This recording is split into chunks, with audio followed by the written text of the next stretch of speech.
Szia, van egy kérdésem. Ha van egy videó, amiben két ember ül egy asztalnál beszélgetnek, és ezt szeretném lefordítatni egy programmal, úgyhogy megmaradni az eredeti kép és videó felvétel, és lehetőleg a két eredeti hang is, viszont a nyelv változzon, van ilyen AI? Neked tettem egyet félre.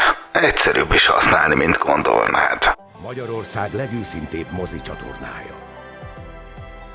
Hej! Hej! Lottning följer. Jag skulle hellre säga att det inte är lottningen utan snarare tillkännagivandet av resultaten. Vinnande drag. Vinnande drag.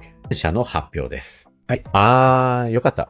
ちゃんと言えてましたね。私は間違いません。それでは、ギーコンの抽選を行います。正確に言うと、ペアチケットではなく VIP チケット3枚です。 Ezek a videók a Hogyannál készültek, és mint a mellékelt ábra mutatja, meg se kottyan neki, ha több beszélő van. Használata pedig még a pofon egyszerűnél is egyszerűbb. Katta Translate videóikorra aztán választhatsz, hogy hiperrealisztikus szinkront szeretnél, vagy csak a hangot szeretnéd megváltoztatni a kép macerálása nélkül. Amit a kérdésben Gyuri említett, arra a hiperrealisztikus lesz a megoldás. Jöjjön a forrás videó feltöltesz, vagy akár linket is adhatsz hozzá. Én most feltölteni fogok, mert az ingyenes verzióban maximum 3 perces lehet egy videó, de ilyen rövid tartalmat nem találtam az oldalukon. A kis szószát járok.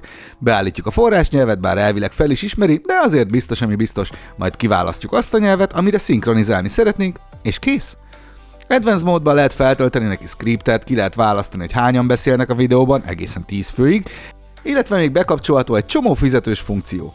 Na de vissza a Quick Translate tabra, és generáljuk le a videót. Egy kis idő, mire feltölti és szinkronizálja, de lényegében kész vagyunk. Ja, és a végére a fekete leves. A bemeneti nyelv lehet a magyar, de a kimeneti nyelvek között a videó elkészítésekor jelenleg nincs benne. Legyen kreatív napotok!